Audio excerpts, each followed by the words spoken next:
Capítulo 9. 2 años después, recuerdo el resto de ese día y aquella noche y el día siguiente como un inacabable entrar y salir de policías, fotógrafos y periodistas por la puerta principal de la casa de Gatsby. Una cuerda, atada de un extremo a otro de la cancela, y un policía mantenían a raya a los curiosos, pero los chiquillos descubrieron pronto que podían entrar por mi jardín, y siempre había un grupo alrededor de la piscina, con la boca abierta.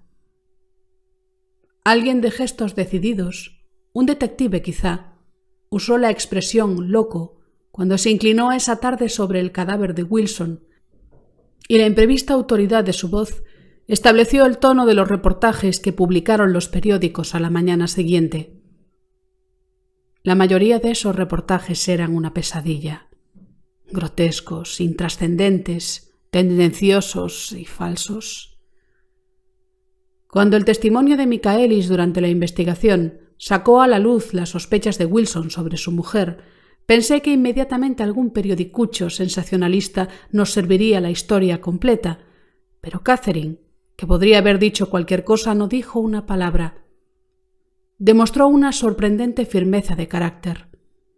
Miró al coronel con ojos llenos de determinación bajo sus cejas depiladas y juró que su hermana no había visto a Gatsby en su vida y que su hermana era completamente feliz con su marido, que su hermana jamás había dado un mal paso. Se convenció a sí misma de lo que juraba y empapó de lágrimas el pañuelo, como si la menor insinuación ya fuera más de lo que podía soportar.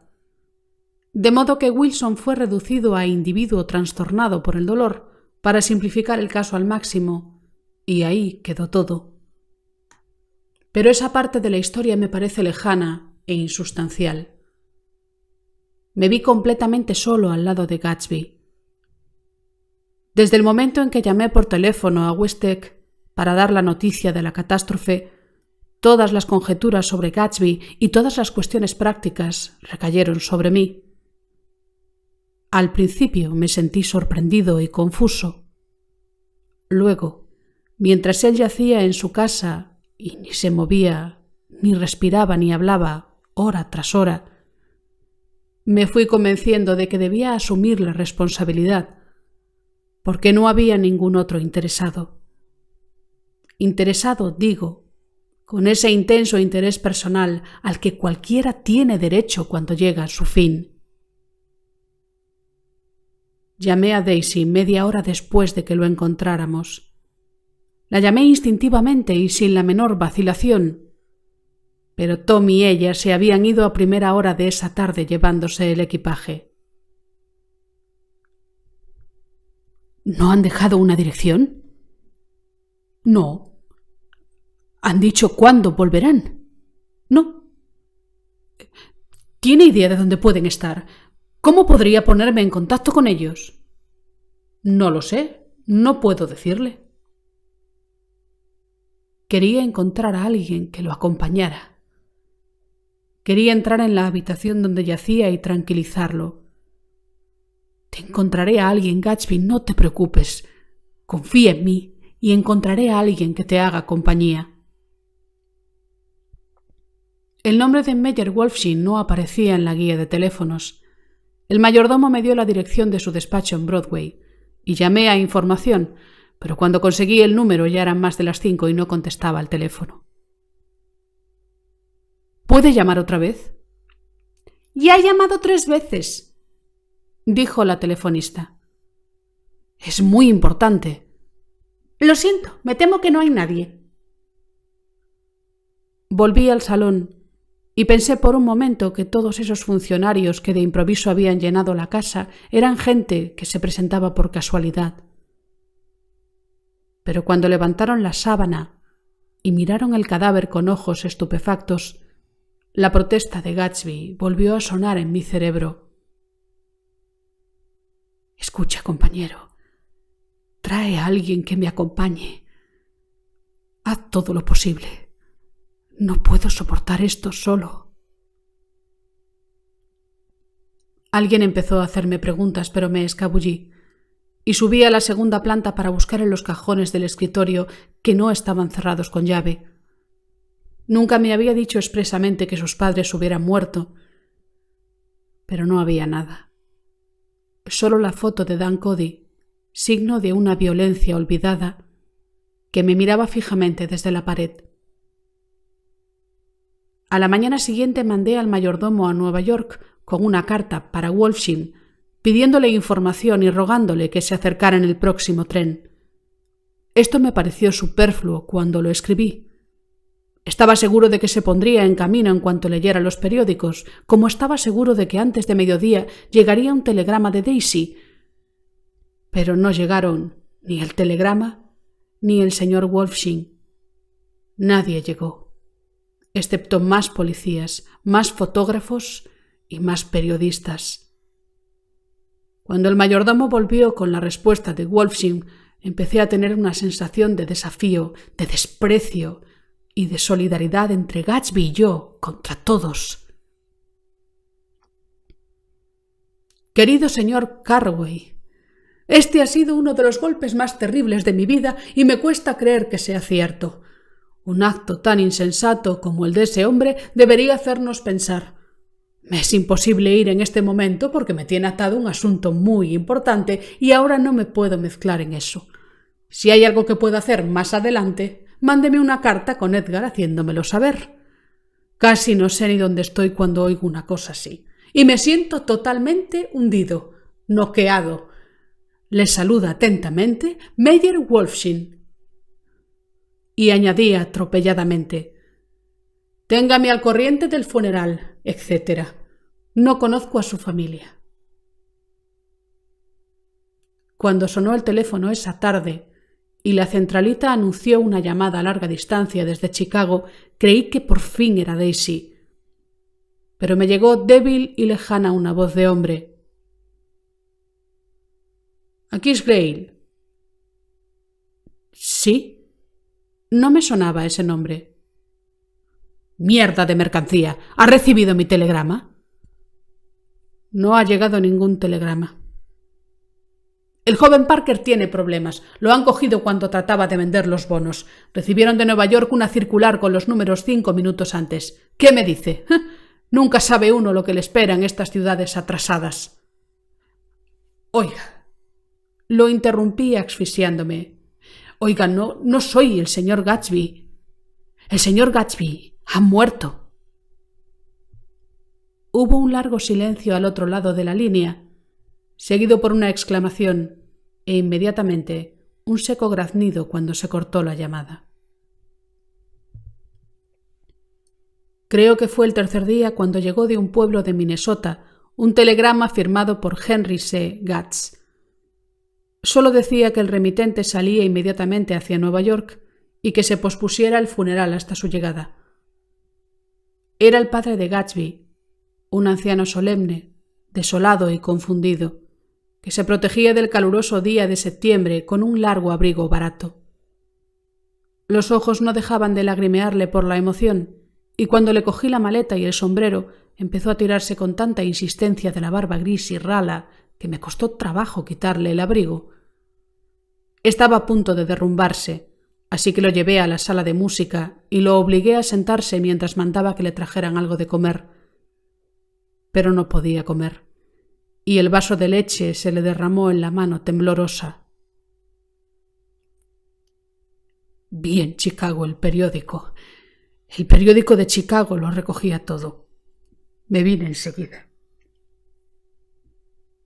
No sabía cómo localizarlo. Sus ojos, que miraban sin ver, recorrían incesantemente la habitación. Fue un loco. Tenía que estar loco. ¿Le apetece un poco de café? No quiero nada. Ya estoy bien, señor Carraway. Ya estoy bien.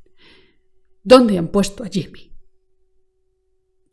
Lo llevé al salón donde yacía su hijo y lo dejé allí. Unos chiquillos habían subido los escalones y se asomaban al vestíbulo. Cuando les dije quién acababa de llegar, se fueron de mala gana. Poco después, el señor Gatz abrió la puerta y salió. La boca entreabierta, la cara ligeramente roja, los ojos húmedos de alguna lágrima aislada e inoportuna. Había llegado a una edad en que la muerte había perdido su calidad de sorpresa terrible, y cuando entonces miró a su alrededor y vio por primera vez la altura y el esplendor del vestíbulo y de las inmensas habitaciones que salían de él y daban a otras habitaciones, su dolor empezó a mezclarse con un orgullo reverente. Lo ayudé a subir a uno de los dormitorios de la segunda planta. Mientras se quitaba la chaqueta y el chaleco le dije que cualquier disposición había sido aplazada para su llegada. No sabía lo que usted pensaba hacer, señor Gatsby. Me llamo Gatz. Señor Gatz, pensé que quizá quisiera llevarse a su hijo al oeste. Negó con la cabeza. A Jimmy le gustó siempre más el este. Alcanzó su posición en el este. ¿Era usted amigo de mi chico, señor? Éramos íntimos amigos. Tenía un gran futuro ante él, ¿sabe? Solo era un muchacho, pero tenía cerebro. Mucha fuerza aquí. Se tocó la cabeza muy serio y yo asentí. Si hubiera vivido, habría llegado a ser un gran hombre.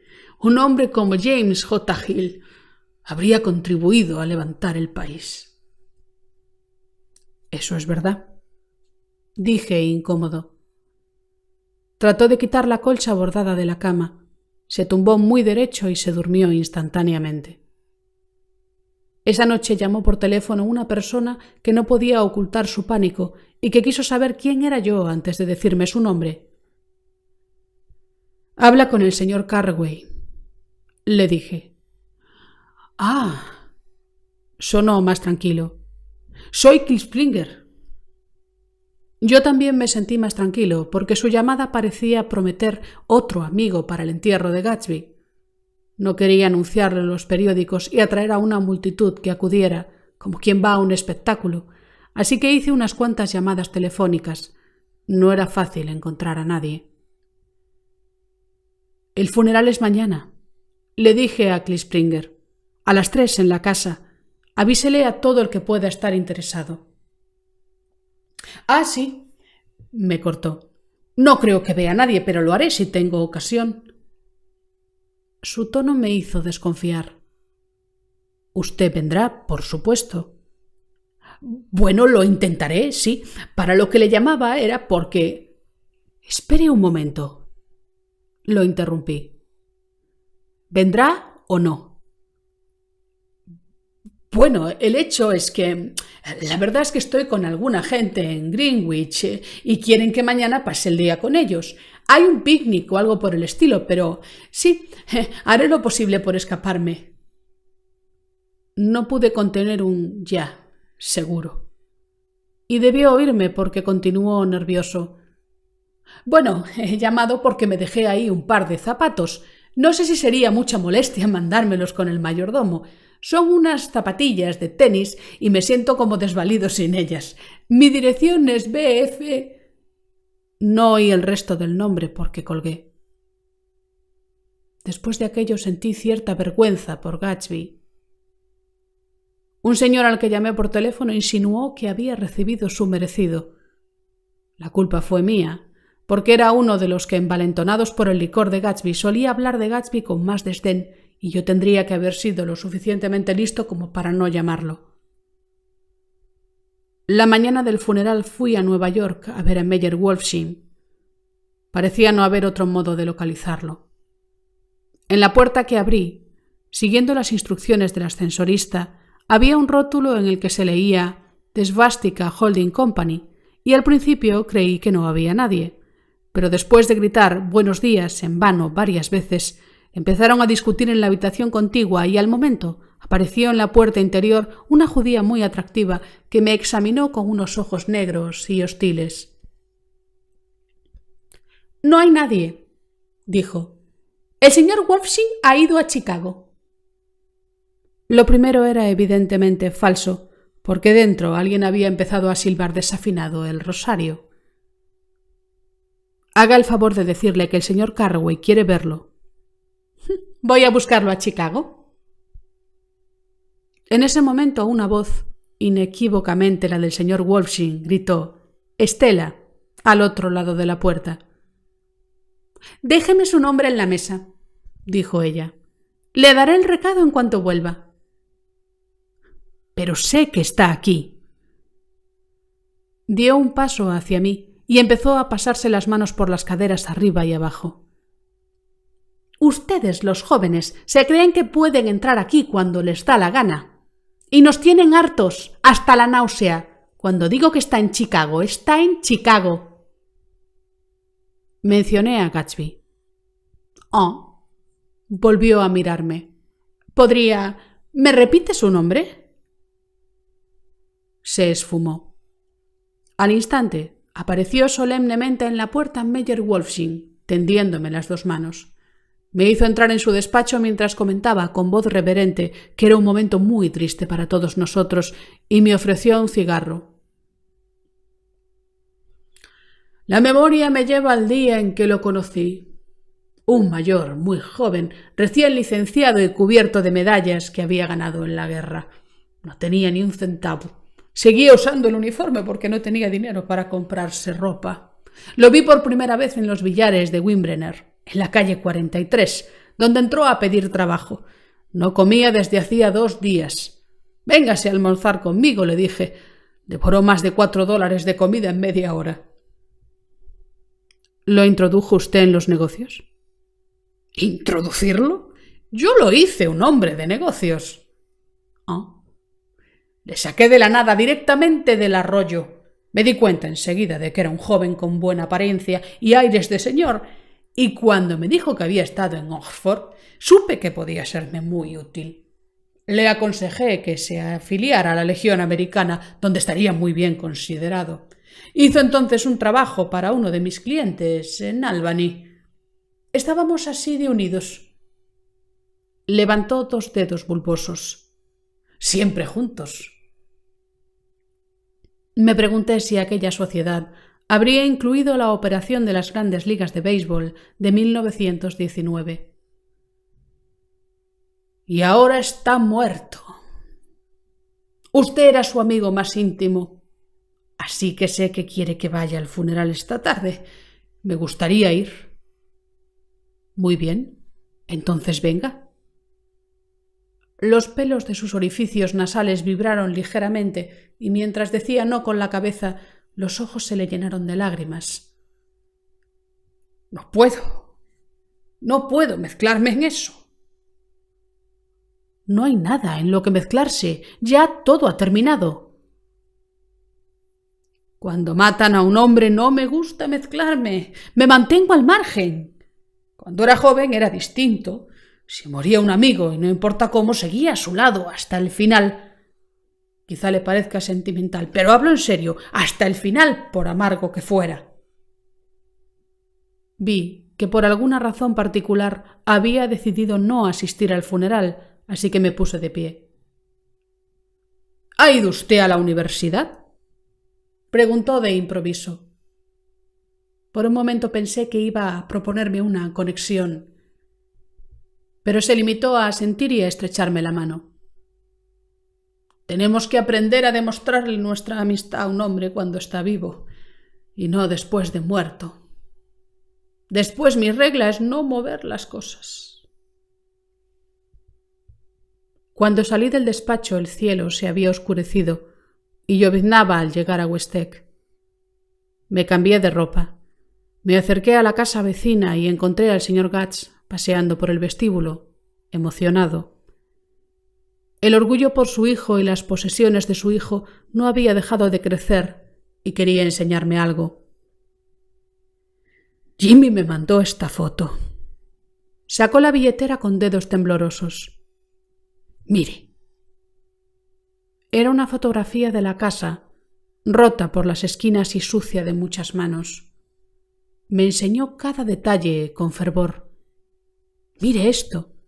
Y buscaba admiración en mis ojos. La había enseñado tantas veces que creo que para él era más real que la casa misma.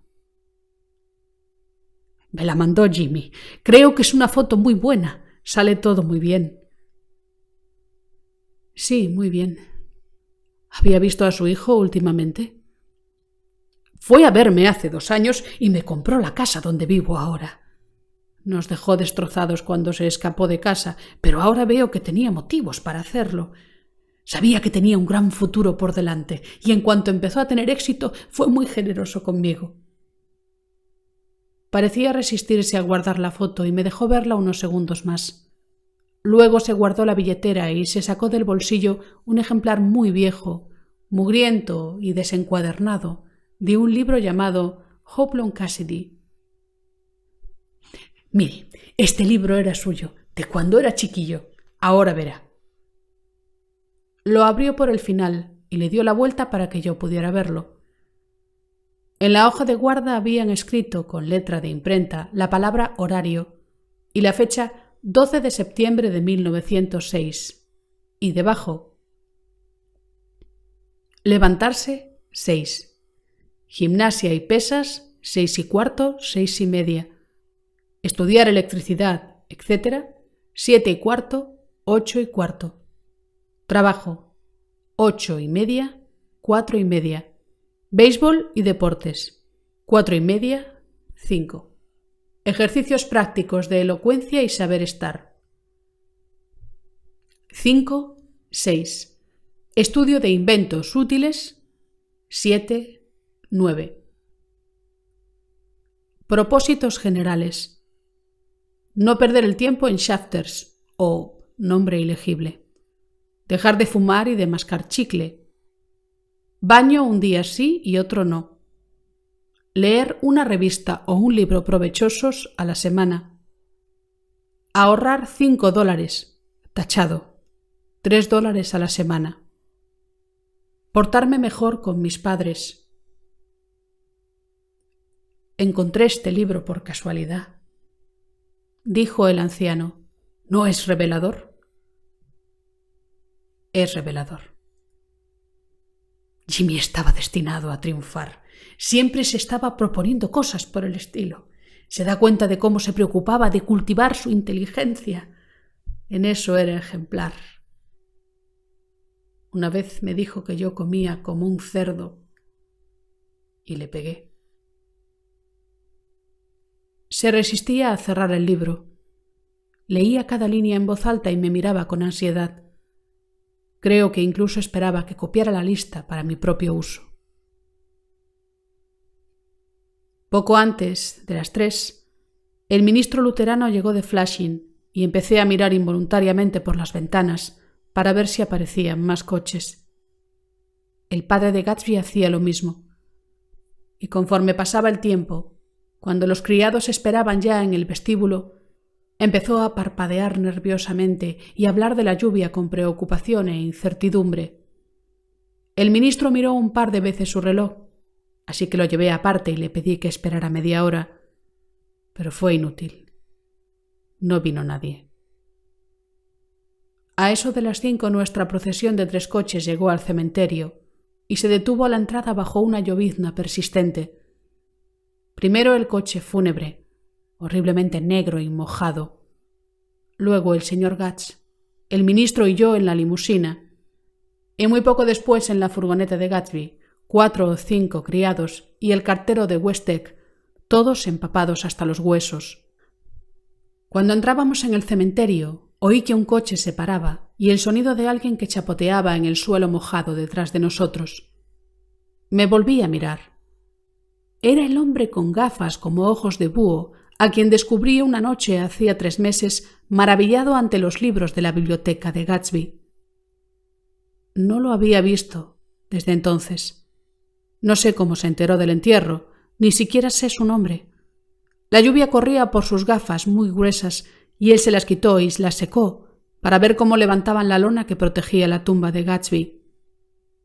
Intenté pensar en Gatsby un instante, pero ya estaba demasiado lejos, y lo único que pude recordar, sin resentimiento, fue que Daisy no había mandado ni un mensaje ni una sola flor. Apenas si oí vagamente un murmullo. Bienaventurados los muertos sobre los que cae la lluvia. Y el hombre de los ojos de búho contestó con fuerza: Amén. Volvimos aprisa a los coches bajo la lluvia. Ojos de búho habló conmigo en la puerta. No he podido ir a la casa. No ha podido ir nadie. No me diga. Estalló. Dios mío, iban a cientos. Se quitó las gafas y volvió a limpiarlas por dentro y por fuera. El pobre hijo de puta, dijo. Uno de mis recuerdos más vivos es la vuelta al oeste desde el colegio y luego desde la universidad en Navidades. Los que seguían viaje más allá de Chicago se reunían en la vieja Union Station a las 6 de la tarde de diciembre con algunos amigos de Chicago que, sumergidos ya en la alegría de las fiestas, acudían a despedirlos.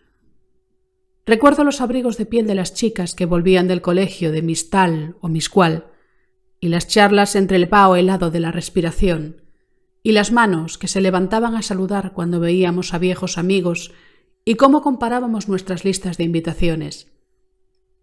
¿Vas a la fiesta de los Ordway, de los Hersey, de los Schultz? Y los billetes del tren, alargados y verdes, bien apretados en las manos enguantadas. Y por fin en la vía, cerca de la entrada, los lóbregos vagones de la línea Chicago, Milwaukee y St. Paul, que nos parecían alegres como las mismísimas Navidades. Cuando nos adentrábamos en la noche de invierno y la verdadera nieve, nuestra nieve, empezaba a extenderse por todos lados y a titilar y estrellarse contra las ventanas del tren, y pasaban las luces mortecinas de las pequeñas estaciones de Wisconsin, el aire se endurecía de pronto, afilado y cortante. Lo aspirábamos profundamente cuando volvíamos de cenar a través de las plataformas heladas, inconcebiblemente conscientes durante una hora extraordinaria de nuestra identificación con el país, antes de unirnos y confundirnos de nuevo con él. Ese era mi medio oeste, no el trigo, ni las praderas, ni los perdidos pueblos de los suecos, sino los emocionantes trenes de mi juventud en los que regresaba, y las farolas de la calle, y las campanillas de los trineos en la oscuridad escarchada, y las sombras de las coronas de acebo que las ventanas iluminadas proyectaban sobre la nieve.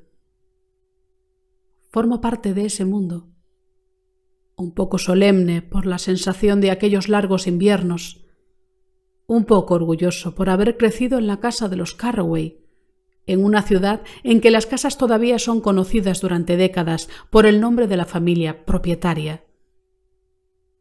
Ahora comprendo que, al fin y al cabo, esta historia ha sido una historia del oeste.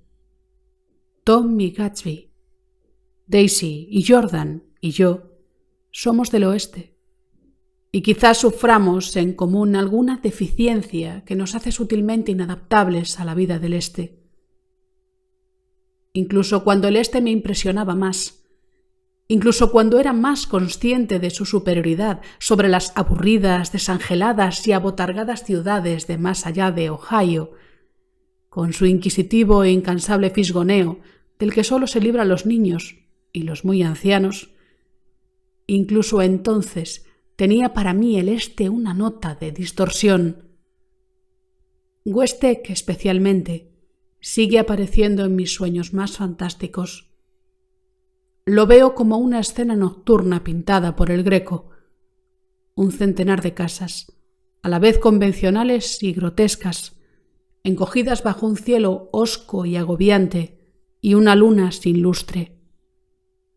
En primer plano, 4 hombres solemnes, vestidos de etiqueta, van por la acera con una camilla en la que yace una mujer borracha y en traje de noche.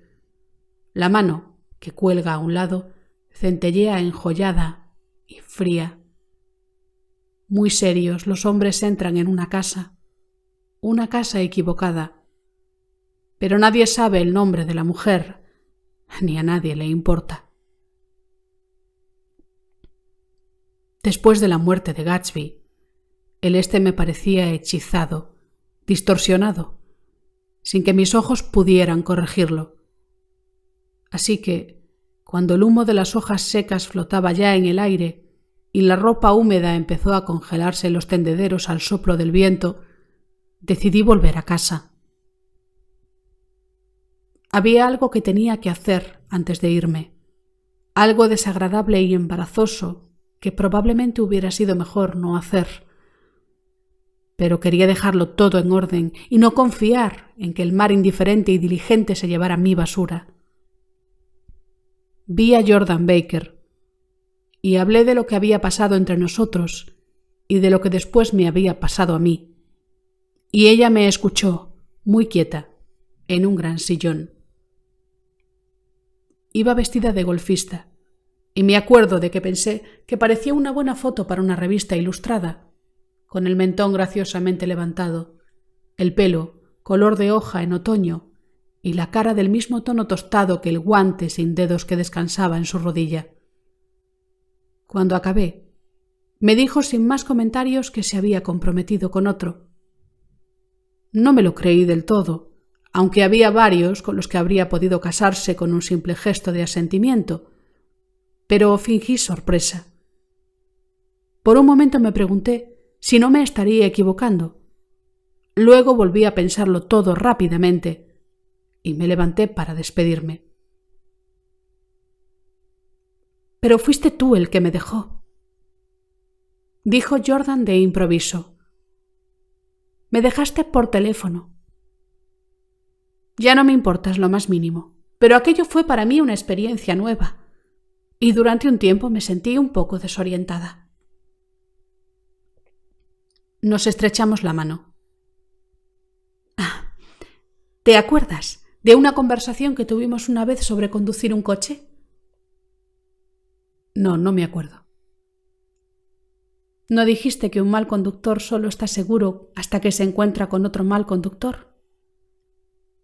Bueno, pues yo me encontré con otro mal conductor, ¿no? Quiero decir que, si me equivoqué tanto, fue por mi propio descuido. Creía que eras una persona bastante honesta y sincera. Creía que ese era tu orgullo secreto. Tengo 30 años, dije. He rebasado en 5 años la edad de mentirme a mí mismo y llamarle a eso honor. No me contestó. Enfadado, medio enamorado de ella y tremendamente dolorido, di media vuelta y me fui. Una tarde de finales de octubre vi a Tom Buchanan. Iba andando delante de mí por la Quinta Avenida, alerta y agresivo como siempre, las manos ligeramente separadas del cuerpo, como para defenderse de cualquier intromisión, y moviendo bruscamente la cabeza al ritmo de sus ojos inquietos. En el momento en que reduje el paso para evitar adelantarlo, se paró a mirar, arrugando la frente, el escaparate de una joyería. Entonces me vio y retrocedió, tendiéndome la mano. «¿Qué pasa, Nick? ¿Te niegas a darme la mano?» «Sí. Sabes lo que pienso de ti». «Estás loco, Nick. Totalmente loco. No sé qué te pasa». «Tom, ¿qué le dijiste a Wilson aquel día?» Me miró sin decir una palabra, y supe que no me había equivocado a propósito de aquellas horas perdidas. Traté de dar media vuelta, pero me cogió el brazo. «Le conté la verdad. Se presentó en la puerta cuando estábamos a punto de irnos, y cuando mandé que le dijeran que no estábamos, intentó subir por la fuerza. Estaba lo suficientemente loco como para matarme, si no le hubiera dicho quién era el dueño del coche. En la casa no soltó ni un momento el revólver que llevaba en el bolsillo». Se interrumpió desafiante. «¿Y qué si se lo dije? Ese individuo recibió lo que se merecía. Te cegó igual que cegó a Daisy, pero era peligroso. Atropelló a Myrtle como quien atropella a un perro y ni siquiera se paró». No había nada que yo pudiera responderle, salvo lo indecible. que no era verdad. Y si crees que no he tenido mi parte de sufrimiento, mira, cuando fui a dejar el apartamento y vi la maldita caja de galletas para perros en el aparador, me senté y lloré como un niño. Oh, Dios mío, fue terrible. No podía perdonarlo ni demostrarle simpatía, pero entendí que para él lo que había hecho estaba completamente justificado. Solo era desconsideración y confusión. Tom y Daisy eran personas desconsideradas. Destrozaban cosas y personas y luego se refugiaban detrás de su dinero o de su inmensa desconsideración o de lo que los unía, fuera lo que fuera, y dejaban que otros limpiaran la suciedad que ellos dejaban. Le di la mano. Me parecía absurdo no hacerlo, porque de repente fue como si estuviera hablando con un niño. Luego entró en la joyería a comprar un collar de perlas o quizá unos gemelos, libre para siempre de mis remilgos provincianos. La casa de Gatsby seguía vacía cuando me fui. Su césped había crecido tanto como el mío. Uno de los taxistas del pueblo nunca pasaba ante la entrada sin detenerse un momento para señalarle a sus pasajeros la casa. Puede que fuera el que llevó a Daisy y Gatsby a East Tech la noche del accidente, y quizá había inventado su propia historia sobre el caso. Yo no quería oírla, y lo evitaba cuando me bajaba del tren. Pasaba en Nueva York las noches de los sábados, porque seguían tan vivas en mí aquellas fiestas deslumbrantes que aún oía la música y las risas, desmayadas y sin fin, que llegaban de los jardines de la casa, y los coches que subían y bajaban por el camino de la entrada. Una noche oí un coche de verdad, y vi cómo la luz de unos faros iluminaba la escalinata, pero no investigué. Debía de ser algún invitado rezagado que había estado en el confín de la tierra y no sabía que había terminado la fiesta. La última noche, después de hacer el equipaje y de venderle el coche al dueño de la tienda de comestibles, me acerqué a ver otra vez aquel extraordinario e incoherente desastre de casa. En los peldaños blancos, una palabra obscena, garabateada por algún chico con un trozo de ladrillo, resaltaba con claridad a la luz de la luna, y la borré, frotando la piedra con el zapato. Luego, bajé dando un paseo a la playa y me tumbé en la arena. La mayoría de las casas grandes de la playa estaban ya cerradas, y apenas si se veía una luz que no fuera el resplandor móvil y nublado de algún transbordador que cruzaba el estrecho. Y a medida que la luna cobraba altura, las casas, insustanciales, empezaron a desvanecerse, y poco a poco tomé conciencia de la vieja isla que allí mismo había florecido ante los ojos de unos cuantos marinos holandeses. Un pecho del nuevo mundo, verde y joven. Árboles desaparecidos. Los árboles que cederían su sitio a la casa de Gatsby provocaron una vez con sus susurros el último y más grande de los sueños humanos. Durante un instante encantado y efímero, el hombre tuvo que contener la respiración en presencia de este continente, obligado a una contemplación estética que no entendía ni deseaba, frente a frente por última vez en la historia con algo proporcional a su capacidad de asombro. Y allí, pensando en el viejo mundo desconocido, me acordé del asombro de Gatsby cuando descubrió la luz verde al final del embarcadero de Daisy. Había hecho un largo camino hasta aquel césped azul, y su sueño debió de parecerle tan cercano que difícilmente podía escapársele. No sabía que ya lo había dejado atrás, en algún sitio más allá de la ciudad, en la vasta tiniebla, donde los oscuros campos de la República se extienden en la noche. Gatsby creía en la luz verde, el futuro orgiástico que año tras año retrocede ante nosotros. Se nos escapa ahora Pero no importa. Mañana correremos más, alargaremos más los brazos y llegarán más lejos. Y una buena mañana.